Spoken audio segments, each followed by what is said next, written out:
Olá, hoje é dia 25 de maio de 2016 e você está ouvindo a 92ª edição do Ainda Sem Nome, o seu podcast predileto sobre comunicação digital.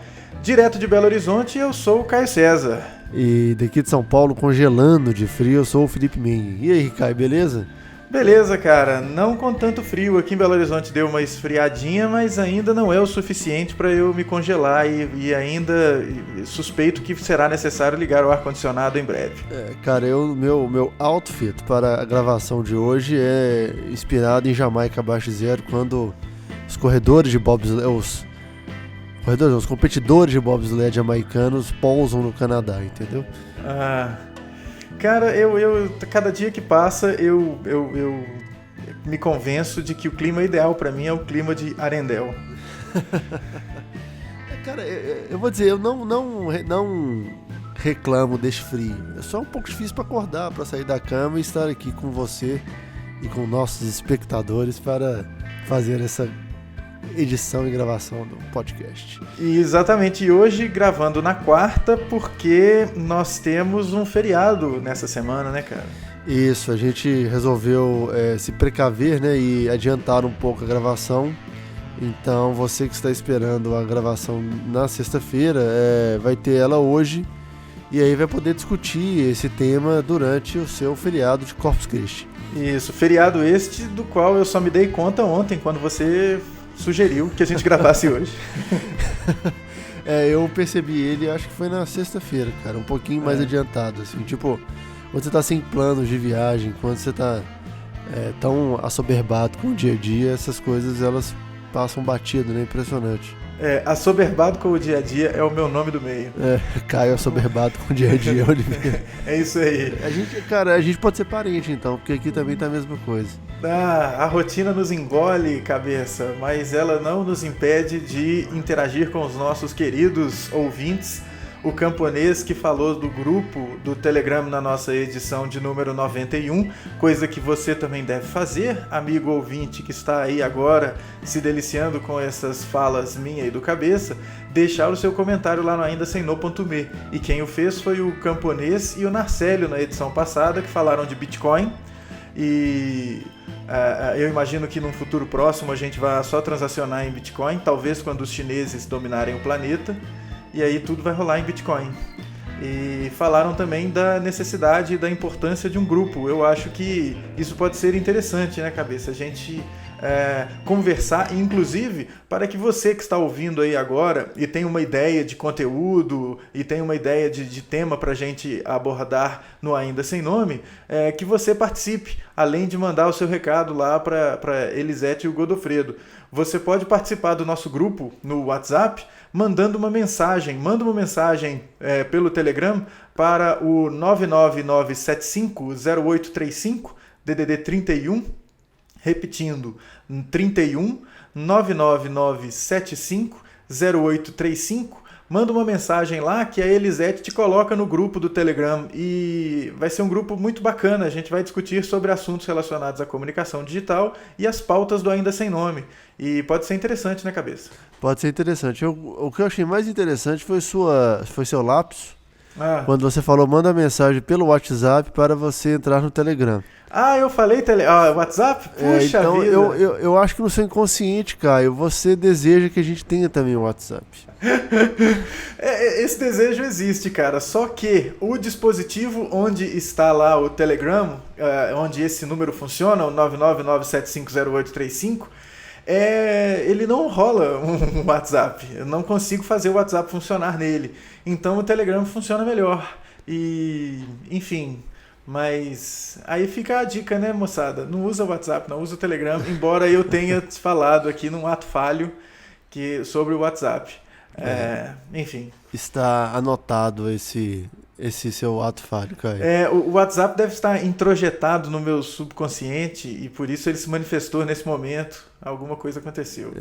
Foi tipo o Inception do WhatsApp ou foi tipo a diretriz 4 do Robocop do WhatsApp do seu cérebro. Exatamente, altas referências, e se você não conhece essas referências, eu recomendo que você assista as duas versões do Robocop. Você gosta da versão do Padilha, do Robocop? Não, velho. Não? Não, eu prefiro a versão original. Quer dizer, o problema da versão original, e só vale o primeiro filme, né? Porque o 2 e o 3 são... 2 até que passa, o 3 é lastimável. É.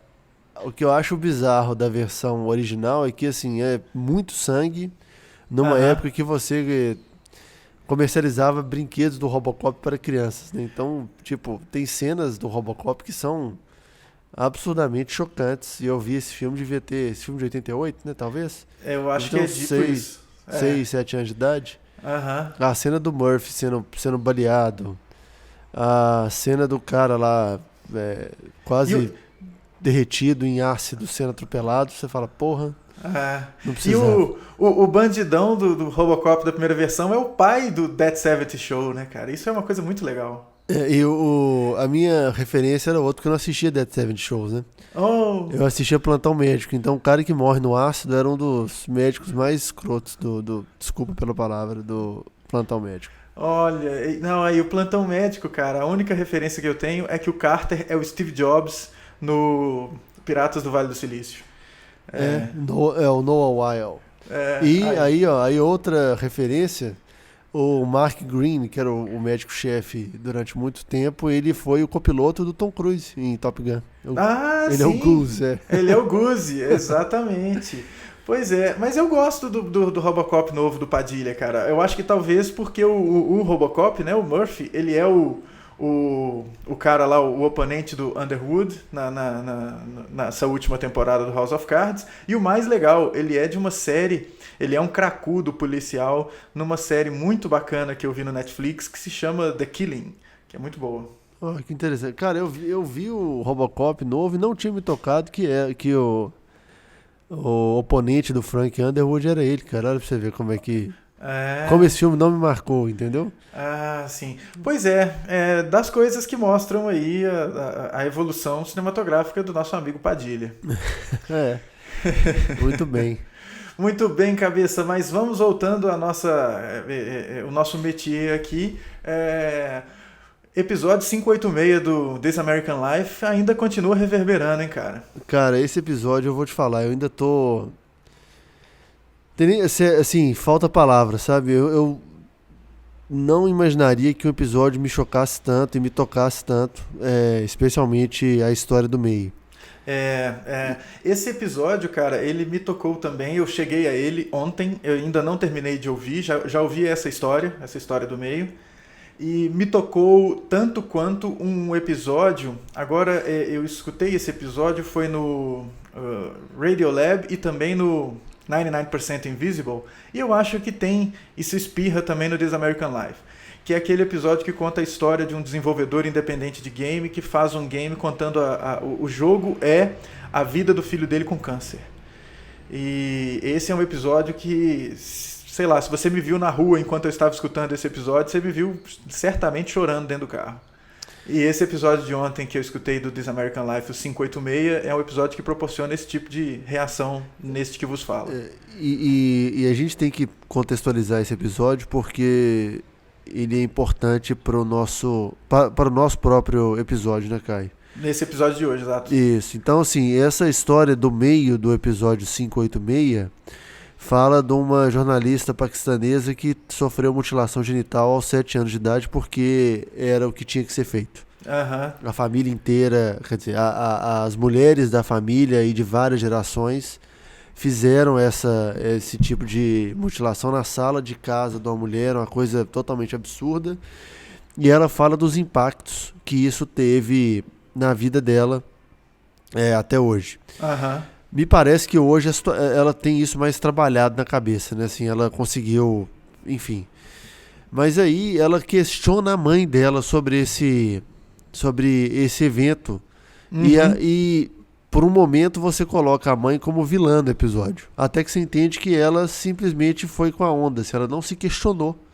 Porque Sim. Todo mundo fazia, era uma tradição, era o que a tribo tinha dito que era para ser feita há gerações. E ela mesmo, a mãe dela, também é mutilada. Sim, né? Então, exato.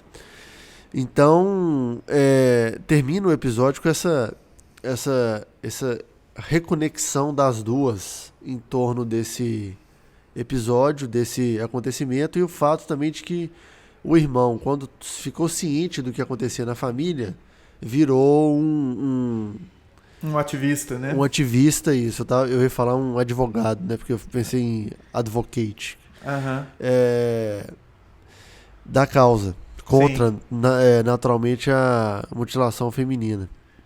E aí a gente ficou pensando aqui, antes de gravar esse episódio, sobre como que isso se conecta à questão de você não questionar as coisas e a questão de como que essa doutrinação ela acontece em diversos momentos das nossas vidas, né, Caio? Sem a gente se dar conta disso. Exato. Claro que tem coisas que são muito mais importantes, por exemplo, uma mutilação genital feminina, e tem coisas que são mais costumeiras, e aí a gente ficou nessa questão de como que se discute isso, como que se traduz isso, talvez, para o nosso ambiente. Sim. E aí eu acho que um dos pontos, aí eu lembrei de um TED Talk bem famoso, que é aquele O Perigo de uma História Só, que é uma escritora chamada Chimamanda Adichie, que Isso. ela é uma escritora, se não me engano, é nigeriana, e ela conta de como a infância dela foi... A infância que ela teve, quando foi contada por gente que não era de lá, era contada de um jeito totalmente diferente. Então a gente cresce com essas narrativas na nossa cabeça o tempo inteiro, sem se questionar se aquilo é verdade. Então, tipo, quando a gente fica muito chocado porque um americano pergunta se a gente mora em casa na árvore, se transporta via cipó, tem um macaco de estimação, fala, porra, bicho, óbvio que não, mas... Talvez ele nunca se questionou isso, né? Certa vez eu estava em Nova York e eu estava numa reunião numa agência de web lá, e uma moça perguntou, vocês são brasileiros? Que massa! Me conta, no Brasil tem forno micro-ondas? E aí o outro brasileiro que estava lá, que era inclusive chefe dessa moça comigo, ele falou, nós temos, só que as micro-ondas não funcionam, porque as micro-ondas são essencialmente americanas. Ele teve mais presença de espírito do que eu. Né? Eu sei de um outro caso de um colega brasileiro que foi fazer intercâmbio nos Estados Unidos, e aí a moça da casa onde ele estava foi ligar o aspirador, e antes de ligar o aspirador foi explicar para ele o que era o aspirador. E ele ficou quieto, escutando. Na hora que ela ligou o aspirador, ele começou a pular para espantar a moça, falar, né?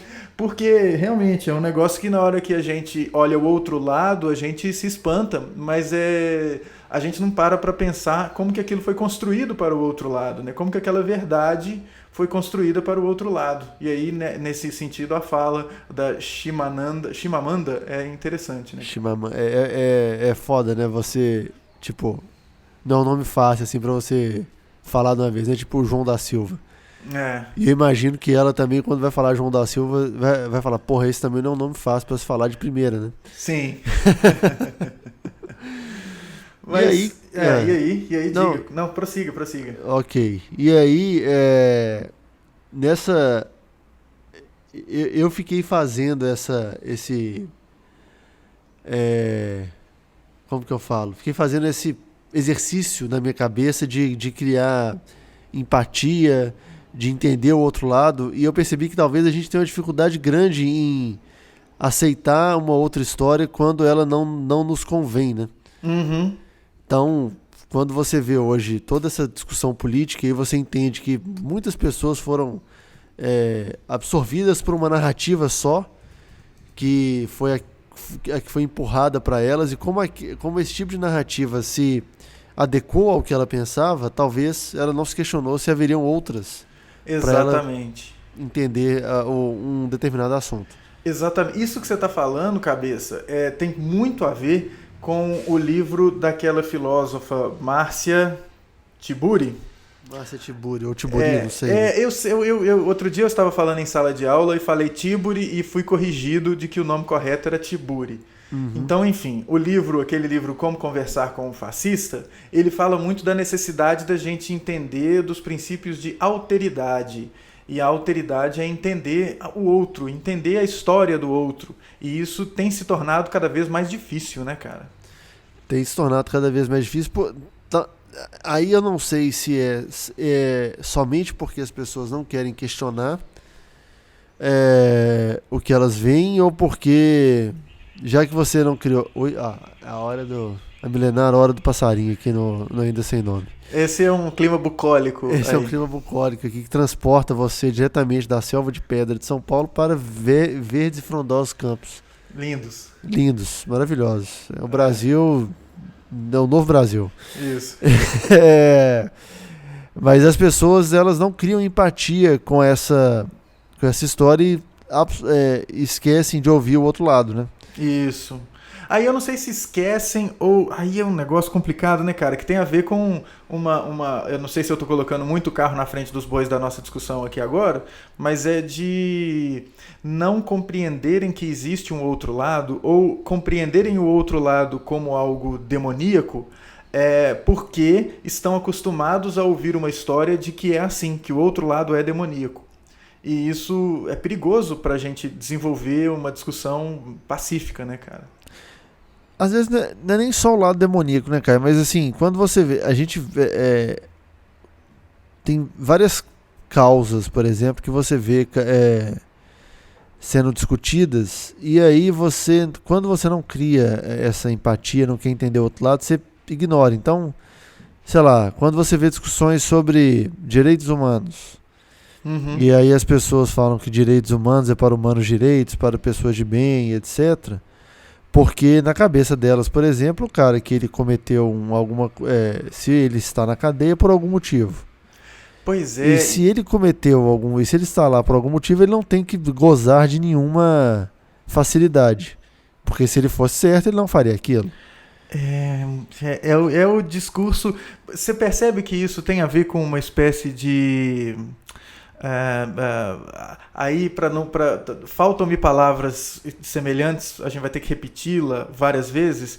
Não é por causa de uma narrativa criada por uma espécie de comunicação que vai doutrinando as pessoas a pensarem dessa maneira. Isso que você acabou de falar se encaixa perfeitamente com o que a gente vê todos os dias no Datena, no Marcelo Rezende, sim, em todos os outros caras. Carvalho. Exatamente, cara. Que assim, quando eu me lembro disso, você falou Laudívio Carvalho, eu me lembrei de Laudívio Carvalho, me lembrei de onde que veio a minha origem com isso, que foi lá em Glória Lopes, na Itatiaia.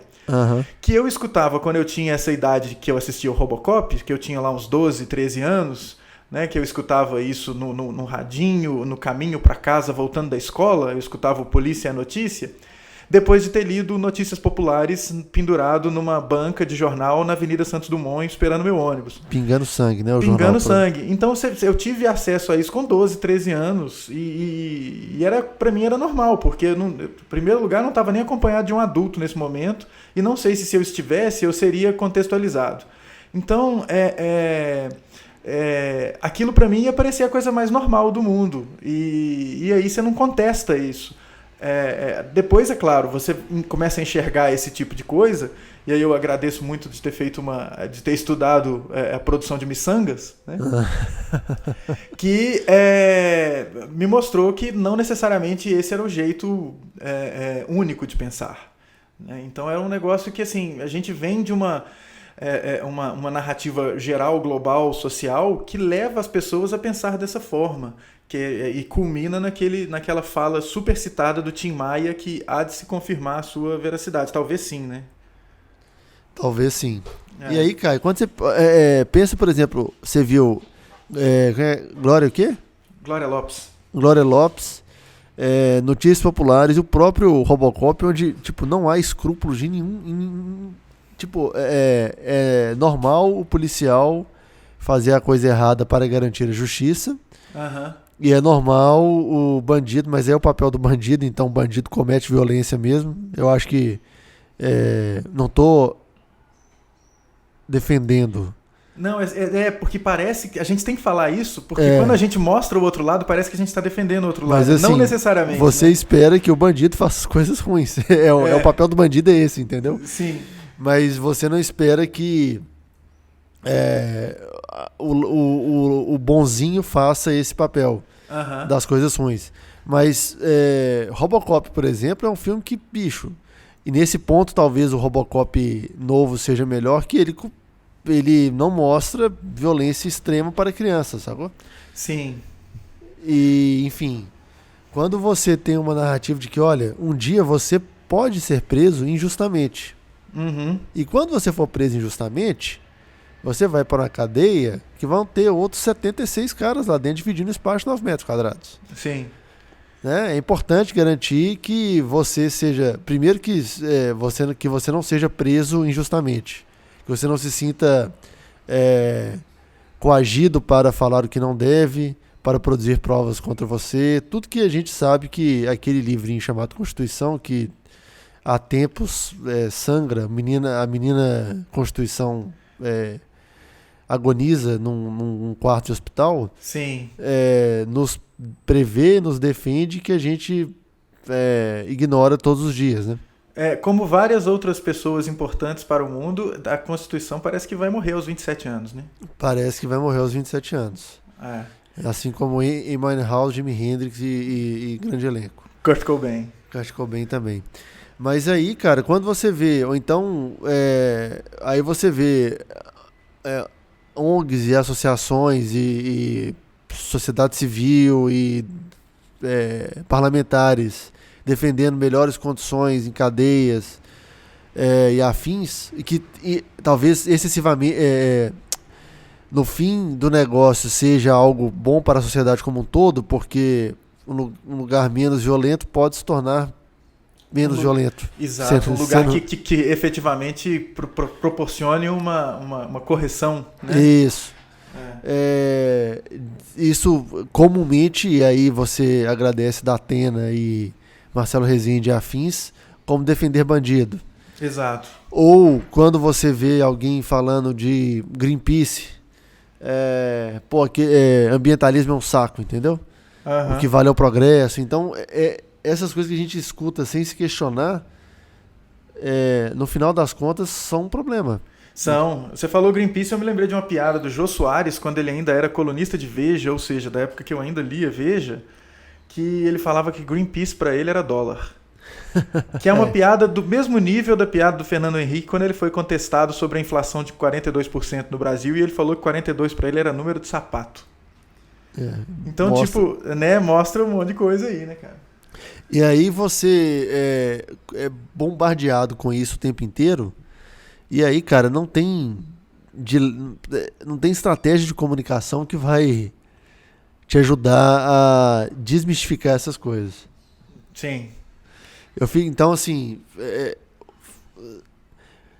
sei lá, eu fico sem incomodado. Palavras, né? Então, incomodado mesmo, sabe? Com os desafios que a gente tem para, primeiro, criar empatia com o outro lado. E aí a essa altura do campeonato, é igual você fala, cara, se com 92 edições você não percebeu que a gente tem um viés de esquerda, desculpa aí, né?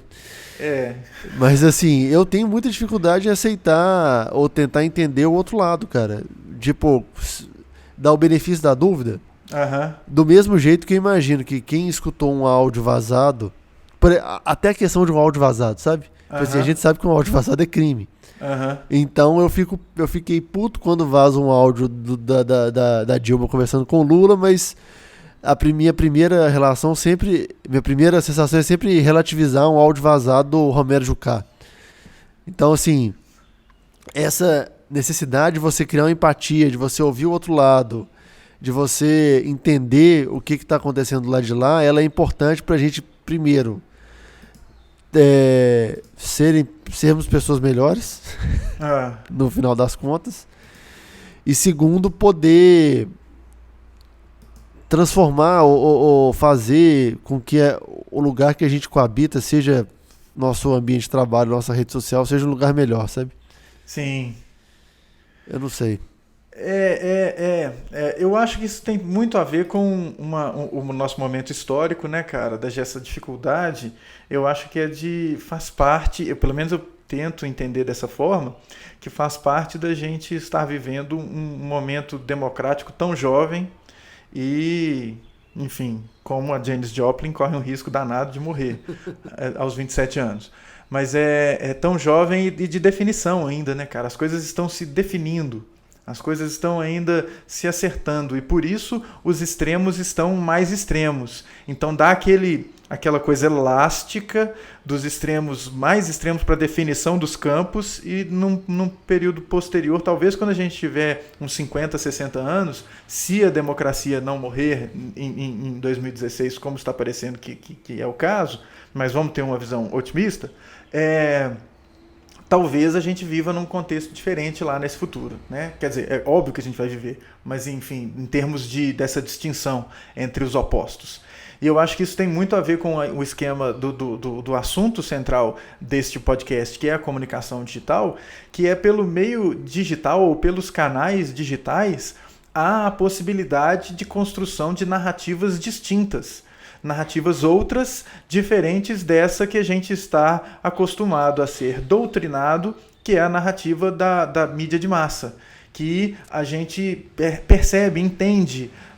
Pelo menos, eu não sei se isso é uma coisa comum a todos os intervalos desse espectro político que a gente acabou de falar, mas é fácil perceber que existe uma participação fundamental dos mecanismos de mídia de massa na construção dessa narrativa que a gente tem hoje, que foi mencionado, en passant, na edição passada, a questão do videozinho lá do Justificando, às 5 horas eu tenho natação.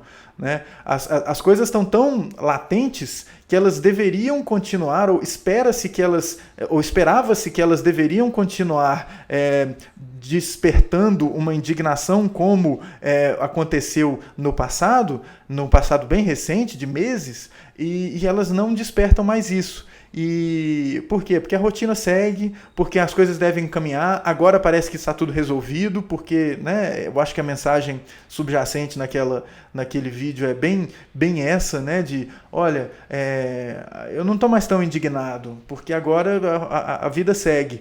E isso demonstra uma série de coisas, né? O que você falou do vazamento dos áudios, como que foram utilizados pesos e medidas diferentes, né? E a gente vê isso, por exemplo, na abordagem, na cobertura da mídia de massa sobre isso. Né? A leitura, a gente estava conversando, eu gosto muito do Rafuco, eu gosto dos vídeos dele que ele faz leitura interpretativa de tweets. E na ocasião do vazamento do áudio da conversa do Lula com a Dilma, teve uma leitura interpretativa do William Bonner, e nessa não teve. E não que assim, aí você pode argumentar, poxa, mas o William Bonner está de férias, então ele não tinha que fazer essa leitura mesmo, mas é que o tempo dedicado, a gravidade, o tom das citações, eles foram diferentes, e isso é um negócio que indica uma agenda muito clara por trás.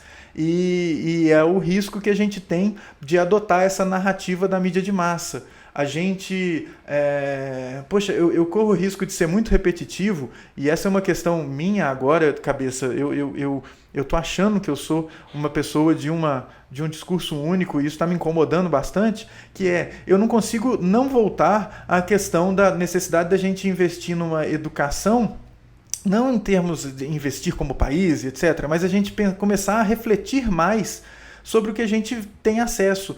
E é uma coisa que a gente não está acostumado a fazer. A gente não está acostumado, o que por mais vendedor de livro que esse outro também seja, lá o Alain de Botton, ele fala no livro lá, o Notícia Manual do Usuário, que a gente precisa aprender a refletir sobre aquilo que a gente está consumindo em termos de notícia. E a gente não reflete.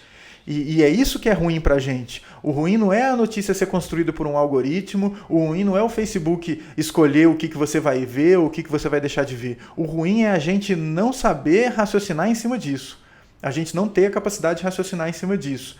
E isso me deixa muito inquieto, porque, diferentemente, aí citando outro livro, diferentemente do que o Castells reporta lá naquele Redes de Indignação e Esperança, onde na Islândia a coisa começou nas mídias sociais e tomou outra proporção, no Egito, na Espanha e nos próprios Estados Unidos, lá com o movimento Occupy Wall Street, diferentemente do que aconteceu nesses lugares, a gente aqui por mais que saia para a rua, essa saída para a rua não encontra uma...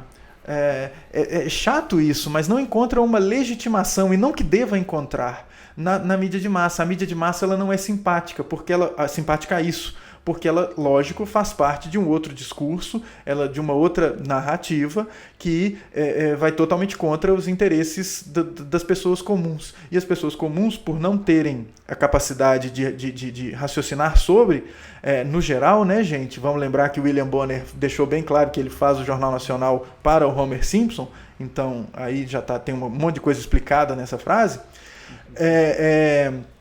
A gente não contesta e boas, e a verdade é essa. E a verdade é que o Romero Jucá foi uma coisa bem isolada, e que bom que ele já saiu, porque agora o governo Temer vai ter uma solução. E isso não é só uma coisa nesse sentido, tem também uma relação de... ontem isso pipocou bastante nos meus feeds sociais, que é o Temer batendo na mesa e dando gritinho na sua fala, é tido como um presidente de pulso. E se a Dilma levanta a voz, ela é histérica, descontrolada. Sabe, umas coisas que a gente escuta no geral e não contesta e fala, opa, você não está percebendo? Que foi usado um tom para falar de uma pessoa e outro tom para falar de outra pessoa. Você não entende que isso ajuda a demonizar uma determinada pessoa e não outra? E você não entende, sabe? Nem entrando na questão feminista da coisa, porque eu não tenho autoridade nenhuma para falar disso. Mas, poxa, não dá para ver que foi um tratamento diferente, e isso deixa a gente muito triste. Mas aí... Eu concordo em tudo, Caio. Só que eu queria só pontuar algumas coisinhas, só com medo da gente estourar o tempo, mas eu vou ser bem rápido. Uma série de valores. A narrativa ela foi construída de assim, grande parte da população sempre é empurrada, ela sempre recebe a informação empurrada de um veículo ou de alguns veículos só. O que é ótimo agora é que a gente tem outros veículos dos dois lados, que eu acho engraçado, porque quando você vê canais ou mídias de extrema direita, eles acham que, por exemplo, a Globo, a Folha e a Veja são de esquerda. Uhum. Como é que você muda quando você muda o seu ponto de vista, como é que o espectro das coisas muda também, né? E a gente tem a opinião diametralmente oposta. Uhum. Só que grande parte do discurso também ele foi construído em cima de algo que a gente nunca questionou. Então, assim, quando você vê as mulheres falando que o discurso contra a Dilma ele é machista, a primeira coisa que grande parte das pessoas faz é desqualificar o discurso. Uhum.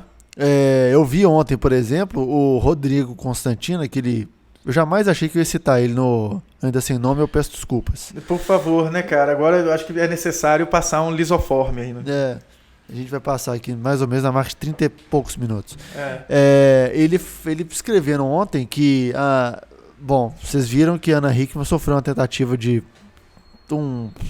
quase um atentado aí em Belo Horizonte, né? Exato. Um cara maluco invadiu o quarto dela de hotel, falou que amava ela, enfim, por muito menos, por pouco não daria merda. Uhum. Mas parece que o cunhado dela desarmou o cara, e, enfim, matou o cara, legítima defesa, o negócio todo. Uhum. Rodrigo Constantino teve a audácia de falar que ela foi salva por tipo assim, um homem salvou ela. Então, assim, viva o patriarcado, sabe? O discurso... Eu não tive o azar de ver isso, não. Pingou no meu Twitter isso. Obviamente, pessoas desqualificando esse discurso, mas o que... desqualificar o discurso das minorias ou do que não é o comumente defendido é a primeira coisa que fazem. Uhum. E aí a gente cria esse costume, sabe? Uhum. Então, se algum governo faz alguma coisa errada, qualquer coisa que seja, às vezes não é uma coisa errada, desculpa, quando é uma coisa que não te atende. Sim. É porque sempre foi assim, é porque E a gente às vezes não tenta entender o que aconteceu atrás. Pode ter picaretagem? Grande parte das vezes tem. Uhum. Às vezes não. Então, essa tranquilidade, esse... Por mais que seja um argumento de vendedor de livro, Caio, ter um manual de usuário de notícias seria prudente, eu acho. A gente criar esse próprio manual, sabe? Ah, claro, é a nossa capacidade de reflexão, né, cara? Eu acho que a crítica aí do Alain de Botton é justamente essa. A gente desenvolveu uma capacidade de reflexão maior sobre aquilo que chega até nós. E isso é uma coisa que é muito nova, né? Não que as pessoas não reflitam, as pessoas sempre refletiram. Só que eu imagino que o catalisador da internet seja importante aí, porque ele proporciona às pessoas que refletem e que queiram discutir sobre isso um espaço para essa discussão acontecer. E isso não acontecia num outro contexto, num contexto puramente da mídia de massa. Então o que a gente precisa agora, talvez, é se apropriar melhor desse espaço para transformá-lo num espaço de efetiva discussão e que a discussão saia dali, né? Não seja uma coisa presa única e exclusivamente nas mídias sociais, né? Isso tem acontecido, né, cara? Isso tem acontecido. A gente vê o vomitaço, por exemplo, no Facebook, é um negócio muito interessante, coisa que, se você me perguntasse há 3, 4 anos, ou um pouquinho mais do que isso, uns 5 anos, eu diria que o vomitaço não teria muita importância ou relevância, mas ele tem, cara, porque ele levanta a questão de que, olha, isso que você está falando não necessariamente é unânime, tá? Isso não é uma coisa, né? Existem pessoas que se posicionam contrariamente a isso. E esses vomitaços, eles têm saído das plataformas sociais, o que eu vejo de um jeito muito bacana, que são esses escrachos, esses escárnios que a gente está vendo, o Serra sendo recebido em Buenos Aires com chuva de bolinha de papel, ou a galera ir para a porta da casa do Temer e ficar protestando na porta da casa do Temer. Essas coisas acontecendo, né? Todos os membros do Congresso que votaram a favor do impeachment, eles são recebidos com protestos, e isso é importante. Mas aí vem aquele outro lado, né, cara? Falta uma visão mais plural da mídia de massa, e talvez isso seja preponderante para que a coisa não ganhe um alcance maior, no sentido de mostrar isso não como ridicularizando a coisa, mas mostrar a coisa como ela está ocorrendo. E isso nos falta, e sério, pessoalmente, isso me deixa muito indignado, né? Assim, de você ver uma reunião de 40 mil pessoas na rua ser tratada de um jeito, ou não ser tratada, né? Isso passar batido. É uma coisa que é algo que me deixa incomodado, genuinamente, né, cara?